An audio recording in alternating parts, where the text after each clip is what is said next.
The other thing I noticed about because again I had limited exposure, but I noticed especially during the H-1B discourse is that Indians really fucking hate white people, and I don't. There are definitely black people who really fucking hate white people, but I think as like a baseline, they don't really. They kind of just have come to terms that we just like sit together like oil and water, and we just kind of avoid each other. And obviously there's outliers to this, but I think like Indians literally just want me to fucking die, is and the sooner the better, you know. Yeah, they are Their weird culture. about that. They're kind of all Yeah, about like Hindu superiority or not Hindu supremacy, I guess.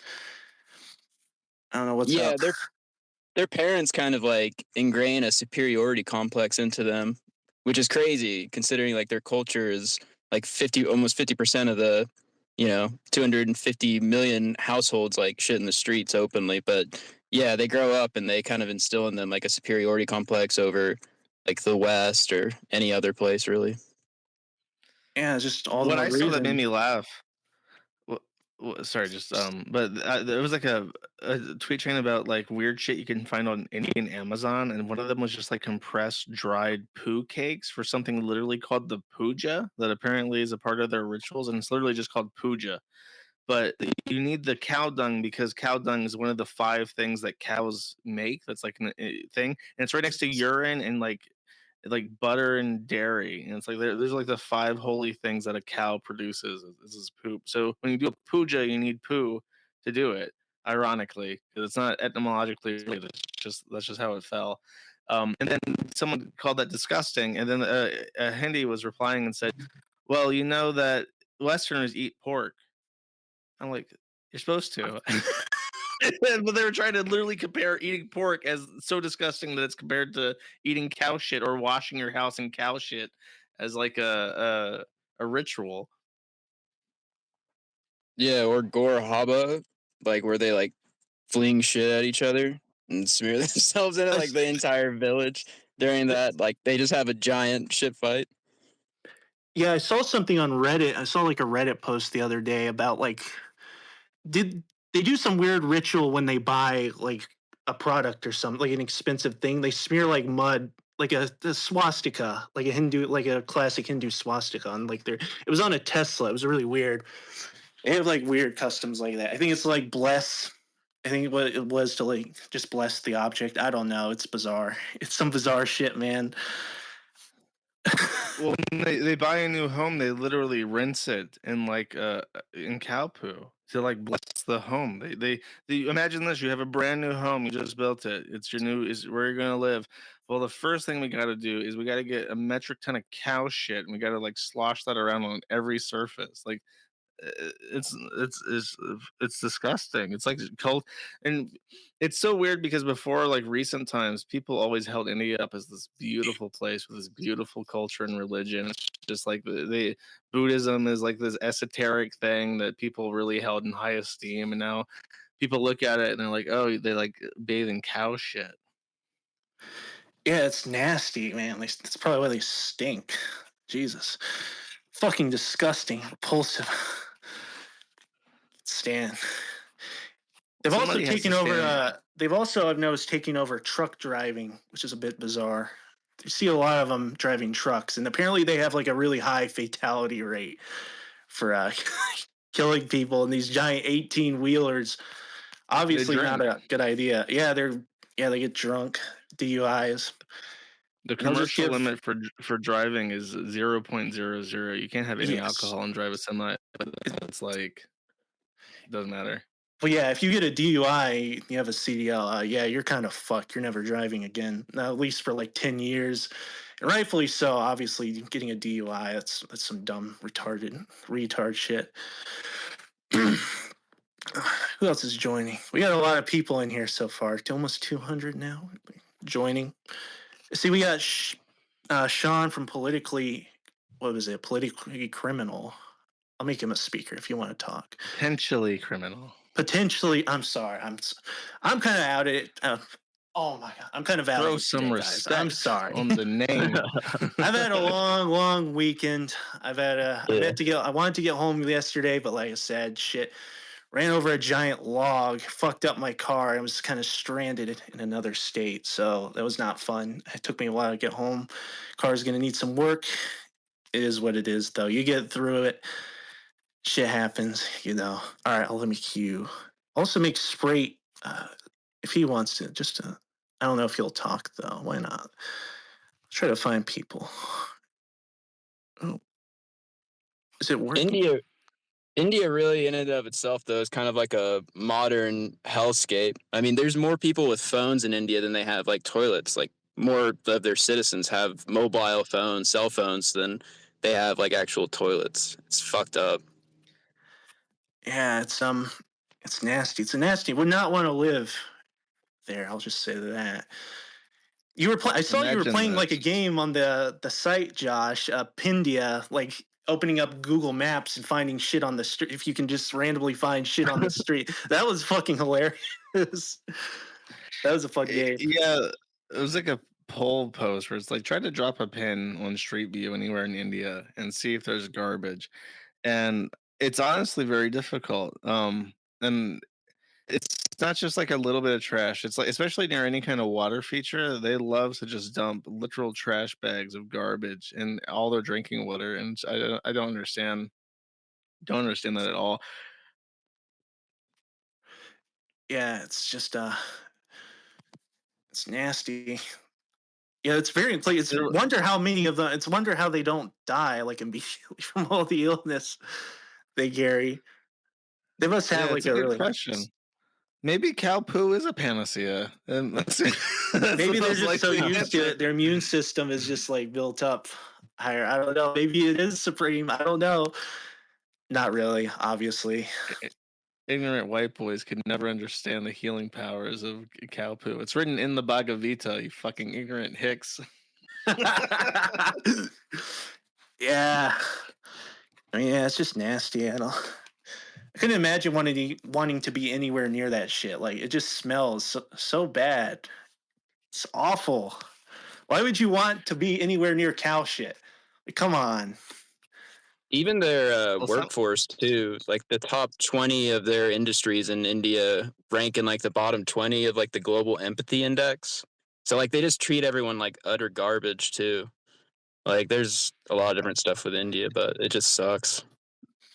there's actually a story with that where it's like in their culture where if you treat people with respect, you show that you're like a peer, and if you're their boss or whatever, you have to show that you're superior to them. And the way that they do that in their culture is that they purposefully waste your time, they purposefully disrespect you, and they purposefully fuck around with you just to show like how the hierarchy is. And it's kind of like I guess we're just gonna make fun of Indians, but like in it's like a thing like in jail, like when you have all the black guys in jail, they like start fucking with each other just to see like who's the bitch in jail.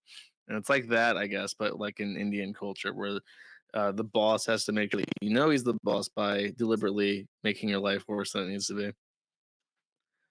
Yeah, Yeah, I I really couldn't don't think it's imagine even a wanting to working under these people as like a white guy. Oh my god. I think I might just kill myself. So if I had to do that, I don't think I could take it. If that was like the only option available, where it's just to the point where it's just Indians that are like working for all these tech companies and stuff. Yeah, it's not ideal. And it would be hard to anyways because they hire their own people first and foremost. Which if you're white doing that, obviously you're gonna get shit for it because that's race. That's a no-no. But when it's Indians, that's just their culture, I guess. I don't know. Kind of shitty. Yeah. Who else? yeah, Well, and a it's lot of hard to the prove because of the stat padding. That's all I want to say. it's hard. It's like a lot of the Indian talk has like come. You know, it's like there's been a lot more of it because of the H-1B visas type stuff, and it's really shitty, man. Like, I mean, you're basically bringing people over, taking away from like American jobs and making indentured servitude, technocratic indentured servitude to foreigners, and the people have focused mainly on Indians. I mean, like, I think there's other people besides them that can get an H-1B or whatever, but it is pretty fucked up. Um, to do that, because they're just taking jobs from American citizens. They're getting way less of a wage than what they would be paying American citizens, and that's all they care about. They just don't want to pay, the actual wage to the workers. Yeah, So it's literally the most selfish thing these CEOs could possibly do. They're destroying this country for like a barely not, for just for some extra cash. Like they're annihilating this country. It's really really disgusting, really sad. And there's a special place in hell for the white CEOs that betray their race for this nonsense. Obviously, just for some it extra was money. it was disgusting hearing Ramaswamy like say basically that, oh, it's not because we want these like higher profit margins, it's because Americans are lazy. Like, he's literally just like spitting on Americans by saying that shit. It's like, oh, we gotta talk, truthfully here. You guys are lazy and mediocre, and that's why we need to bring over these Indians or whoever else to take your jobs and work for like half the amount that you would be getting paid. Which is Engineer jobs too. It's fucking which crazy. which isn't even true. Like, I think I read something. They're taught like JavaScript in school, right? Like a lot of them are just taught that early on. We don't get our school system. Yeah, that is the thing. Yeah, it actually affects pretty much everyone because, like I said, they are in like they're like truck drivers too now. Companies will just hire them because they're all coming in. They're easy to. I guess they're easy Well, to hire. the issue I think is that when Ramaswamy says that the indigenous American is lazy, what he's describing is a phenomenon where the majority of employers simply do not pay a living wage anymore. And because of how the country is structured to ensure that certain other demographics don't riot in the streets, most people can fall back on Social Security and not have to work. So it's like if you have the option of busting your ass 40 hours a week working for somebody else to make their money and making however much money, but it's only a little bit more than what you would get in terms of social benefits not doing anything. Who the fuck would opt in to work to make a little bit more than what you would receive if you just accept food stamps and HUD and all the other good stuff and not work? Like, if that was my choice, I would not work. Why the fuck would I? I don't owe anybody anything. If you're gonna give me free stuff anyways, why bother? Yeah, So especially Ramaswamy identifies that, and then he says, well, let's import people who don't have the option, who the moment they stop working they go back to India where they really really don't want to be. Unfortunately, he blames people for playing the rules of the game as opposed to the game, not having retarded rules to begin with. yeah, it's literally just a black hole money pit. That's what welfare is. Food A, a stamps. lot of a lot of people don't recognize this or like talk about it, but Indians are actually the third largest group of illegal immigrants in the United States. They're right under a million people in the United States, like right now. So I think a lot of I I imagine they think, just don't leave. yeah, and I think a lot of people conflate some of the jobs like that are like, oh, they're picking fruit or whatever else, like those jobs are probably being done by illegal immigrants that are Indians, right? I mean, there's a lot of them, so um, I don't know. It's a problem with immigration too. Even as a little Yeah, kid. Oh, go ahead, Josh. Sorry. I was just going to remark that the other there's tons of issues like with every facet of the country at this point, but one of the other issues with immigration is that as far as immigrants have a choice of entering the country as like from a spousal or like a family visa, you basically have two options. You can either stay outside the country and apply via embassy over multiple years to try and get in, or you can enter illegally and do adjustment of status. So a lot of illegal immigrants, even if we did have an influx of like European immigrants, there would still be a lot of illegal immigrants simply because that's the most direct way to get permanent citizenship in the United States is that you just come over and then you adjust the status. So everything is done ass backwards in terms of how the government's configured it. Yeah. Yeah, Yeah, they really. I mean, they'll have to. That's true, man. Like unless they enforce something or like try to make some big change, like really none of that is ever going to like alter in any way. It's a fucking mess. It's fucking Can terrible. we But can we talk about the weird reincarnation thing they do too? Even as a little yeah, kid, I thought this was just bizarre. They like let rats run through the streets because they're afraid of I remember watching like a documentary when I was a little kid. Is that like true? Did they actually do that, or was that It is it? Some of the temples do. I know that the monks, because there's two different religions that are popular in India. One of them is Buddhism, and the other one is Hinduism. Then there's Islam, which they all spit upon because the Mughals ruled over them for hundreds of years and raped them to death. So yeah, that's why there's Pakistan and shit. They moved all the Muslims there. The the, I want to say it's the Buddhists that believe in reincarnation. So when you go up to the Buddhist temples, the monks, they will literally sweep with a broom in front of where they walk because they don't want to step on any ants because the ants may be ancestors. And so the really hardcore people about it are super particular. But yeah, it depends on the region. Jesus, like, it's just nasty. I mean, I could just imagine that. It's just a nasty country, man. What the fuck? The fuck is it, going on in India? I mean, to be overpopulation, fair, caste system. Go ahead, Josh. the sweeping is at least like it's showing like courtesy to what they perceive as being potentially other people and stuff. So that's kind of endearing. It's the rats and the food that they won't get rid of is less endearing than the ants. It's like ants don't have souls, man. They're like a nervous system. Little. They don't have brains. They don't have anything like that that could possibly con- contain that kind of, I don't know what you call it, life force. I'm not sure. It just seems ridiculous. I don't know. Ants are pretty cool, man. Ants are actually one of the I think the only other uh like organism besides a human being that can perform surgery. Like if one of the ants breaks its leg or something, like they've actually like filmed them like performing surgery to like fix the leg or amputate it so they can move on. But yeah, I they're don't know. cool when they're in groups, but like a single ant, I don't know. Yeah. I couldn't imagine learning to protect that. It's just weird. Yeah, for sure. Yeah. I feel like this discussion is unbalanced. I need to say something negative about the African American folks because So otherwise we're just making fun of Indians. so yeah, you lived in Serbia and the Eastern Europe for a very long time, since 2018, correct? So you haven't probably interacted with blacks up there either. I lived in Australia, the Philippines, Ukraine, Serbia, and I've taken a lot of trips throughout Europe. There are not many black people in Eastern Europe, especially, but you do get tourists from Ethiopia, and they don't really cause any problems. Interesting. So yeah, have you had any experience with black people at all since you've been back in the States, Josh?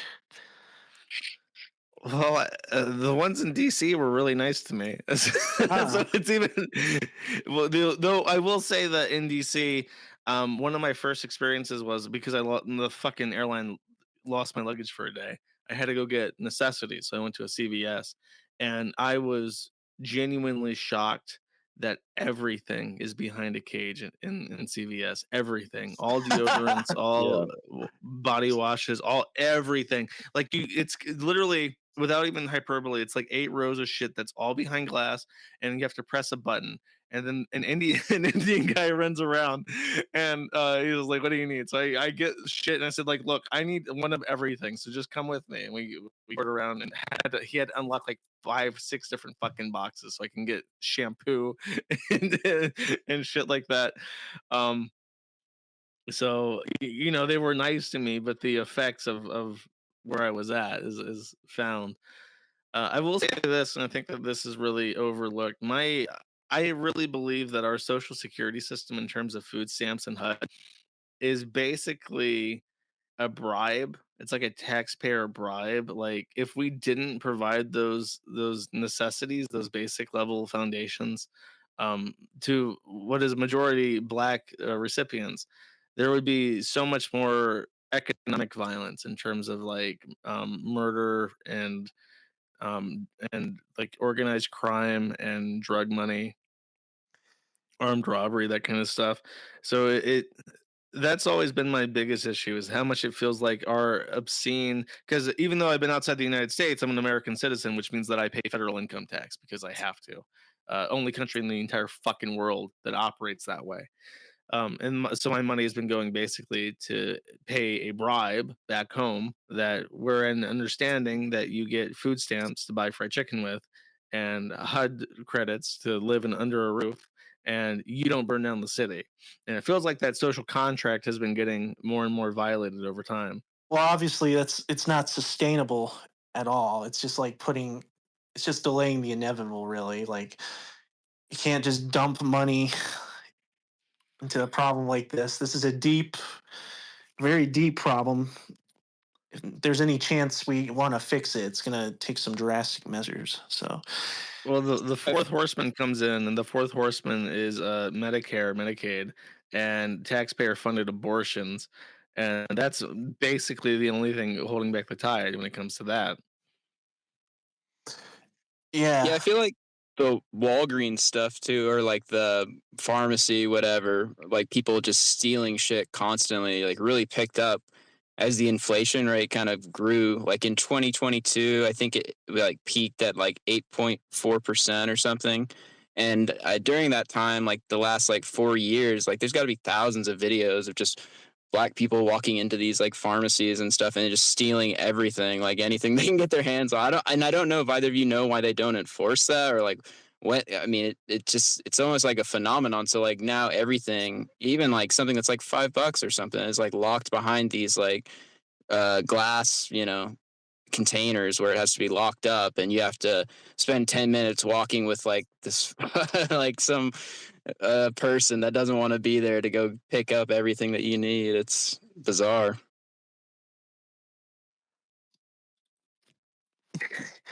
Sorry, I kind of cut out there for a second. Something happened. Did I cut out? It is No, I might. no. This was my internet. It's It getting is windy. genuinely weird to get culture shock like at your own country.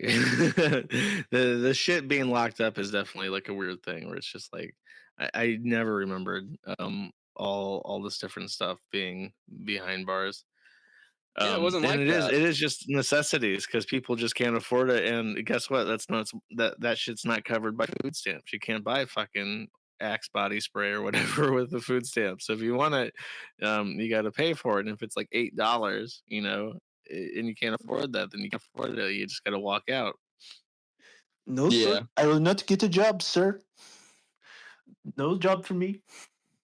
And I think the companies like they let it go for a long time, for a long, long time, but they just lost so much money. And a lot of the stores closed. If you live in like a city or something, like you'll probably know of like one or two stores that had to close just because people would just go in and just start stealing shit and keep, mostly black people would just go in and just start stealing shit off the shelves until they lost so much product that it wasn't profitable for them to even have the store anymore. So they had to shut it down. One of the things that changed while I was abroad was that Walmart used to be 24/7 and now it's not. And people said that changed over COVID. And now that you say that, it makes me wonder if that's like a loss prevention thing, is not because you can't really prevent people from walking in at 4 a.m. and just walking out with shit. You don't have the staff to deal with that. You can't have 24/7 security and shit at a Walmart. So I wonder if Yeah. that is like they just realized that most of their thefts were occurring at like 4 a.m. So they're like, okay, well, we're just not going to open at 4 a.m. anymore. Yeah, most of those stores, like any like home appliance store, like Home Depot or Lowe's, any of those things, like there was just so much theft, and it really, like I said, like it really took off when the inflation rate started to get insane in like 22, and I guess I don't think it's really stopped, but they just walk in, just like steal like a bunch of shit, and then just run out. Like it's just things weren't like that. Like I don't know. Prior to COVID, I guess. I don't remember it being such a prevalent thing at all. Yeah, I get weird after COVID. I still Yeah. remember. Yeah, I remember seeing stuff. I remember like glass, like after COVID, when during the pandemic, there was like glass. Like the convenience store, they had like those glass things, but I never thought I'd get to the point with bars. Although I don't actually.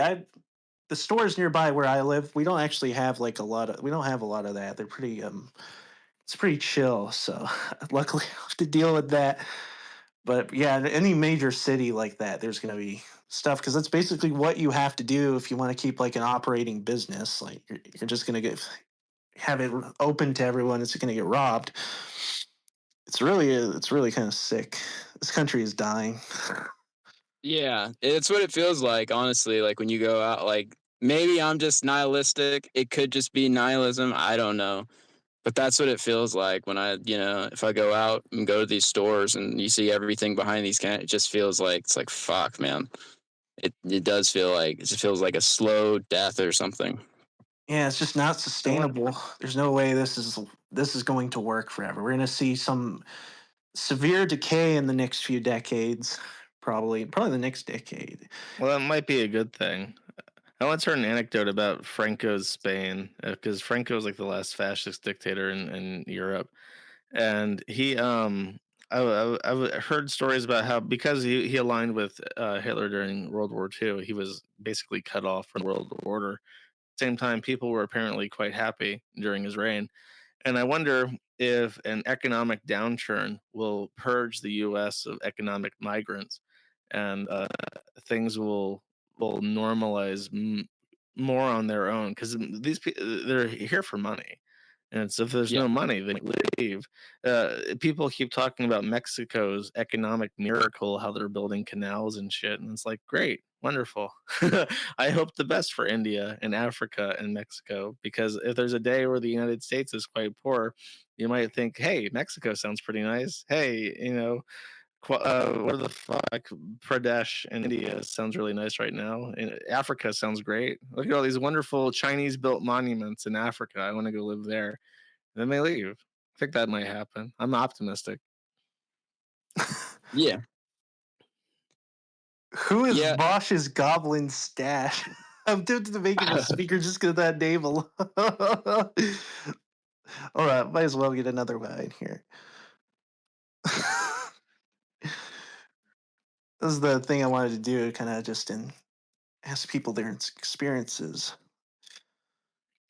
Josh, do you think that they're going to do any of the stuff that Trump has like laid out as far as like getting ICE and like sending illegal immigrants back to the country? Do you think they're actually going to roll that out, or is it going to be like an H-1B thing where they just totally U-turn on it now that they have the election and just say fuck it? I had some friends that were waiting for stuff from the Department of State in regards to immigration because they were coming over from Eastern Europe, and they had been waiting for a year to hear back from the Department of Homeland Security. Sorry, the Department of Homeland Security in regards to immigration, and right after, literally the week that Trump won, they all got their cards. So I think that as soon as Trump won, the Department of Homeland Security just started churning that shit out to every single applicant that was waiting still for like an adjustment of status. And that I think that's specifically to make it harder for Trump, obviously, to deport people. Um, it is possible. It is possible he'll do what he says. He didn't really do too much of what he said in his first one in terms of stuff like that. Not to say he didn't have a, not to say that Biden's term was better than Trump's, but because it most certainly was not. Um, uh, I'm gonna say yeah. I'm gonna say yeah because the guy he picked for the border czar, they call him, that guy seems fucking nuts in He a good does. He way. seems fucking He's good insane. takes. He's some good takes. I agree with. I will say this about Biden's term, though. In a way, there was one thing it was better at for him than Trump's was. It was at radicalizing people. Making people more racist. Because with Trump, you're still getting these absolute scumbags in office and whatnot. People who have like no interest in this country. But with the Biden administration, at least it was like all like it was troons. It was like all these like obviously gross people that were making people angry. So it was kind of good for that. So and I fear like Trump being in office for 4 more years, it's gonna like soften the right up. Like this isn't my take. Like there are other people who think this. It's just Yeah, it's just kind of depressing. Like, I don't think we're winning. I think this is bad. I don't think the right's Well, winning because of this. the I reiterate this anytime I have the opportunity, so I apologize if I've said this before, but the number one issue that is facing people on the right is that there is top down censorship of the right coming from financial systems. And when Trump was in office, the Office of the Controller of Currency attempted to pass a fair access to financial services regulation that would require all banks and all financial services to give everybody equal access until there was a reason not to. And the very first week of Joe Biden's administration, the new controller of currency permanently paused this rule, so it never took effect. Oh yeah, I I, remember that. if if this rule is put into effect and people have access to payment processors again, then you would see monetization of ideas that currently cannot be monetized. And when people, and it's as simple as that. It's like, how do you want to how do they fight terrorism overseas these days? They fucking sanction people. They take away their money. They don't have their money. They can't do anything. It's the same way with fighting extremism or undesirables in the United States. How do you take away? How do you take the fight of the dog? You make sure that he can't afford to feed himself doing what he does. So I think that if Trump, if he does nothing else but make it so that everybody has access to payment processors or create some way to circumvent the payment processors that's accessible to everybody, we would see a resurgence in the right wing that you can't even imagine. I agree. Actually, yeah, that would help a lot. I hope he does that. I'm gonna be honest. I don't have much faith. Has he said he's going to do that at all? Has he like made any Yes, hints? I've heard, I've Really? seen. I mean, his previous controller of currency took the action during his administration, far too late, but during his administration. And I think I've seen Elon and Joe Rogan both indicate that this is a big deal. And I want to say I heard something from Trump himself. So I'm super fingers crossed because just to give you a allegory you might appreciate, during the outbreak of World War II, the most pro-German spokesperson in the United States was a guy called Charles Coughlin, who was a Canadian-born friar in the United States, and he basically founded conservative talk radio. He was one of the first political speakers on the radio waves, and FDR fucked this guy over. He took away his ability to collect money. He took away his ability to use the postal service and basically just made it so that it was impossible for him to make a living doing what he did until he just gave up. And that's effectively what they've tried to replicate through the banks these days. Is they've tried to make it so that nobody can actually earn a living talking about the things that's important to them, even if other people want to hear them. Yeah, FDR was definitely one of the probably the worst president in U.S. history. I'd say he definitely fucked up this country beyond repair. An interesting cabinet he had too. A lot of them, well, let's just say a lot of them were part of a tribe we all know. I don't want to get banned, obviously, but we know who they are. We know. Yeah, and I think Trump. I did see him say some things about how censorship of like of certain people being like political ideologies or anything like that needs to be stopped and things of that nature. It does really worry me though, like this H-1B thing, to see that they kind of like won the election and then Elon's able to just if he's getting pushback on this visa thing, he can just ban you or whatever else and then won't address anything. And kind of, I mean, you're still able to have like open conversations, but it does kind of worry me that they could just say like, well, fuck you, basically, and then just whatever, and then hope that it's not, people don't care as much or they'll just accept it. It feels like they might do that, but I'm I not mean, it sure. gets me a little hopeful. I just look in Trump's like replies, and it's people just shitting on him, complaining about the H-1 visa thing. But I just don't know if they're gonna care. It's like we won already. Like Trump isn't even gonna have to run for re-election. He's getting out. Obviously, he'll probably endorse someone who he want. He'll have an interest in winning, but yeah, it just feels like a giant fuck you to the people who Yeah. voted for him. It doesn't feel. It's really scummy. Uh, it's just really just don't trust politicians like that. They're never going to help you.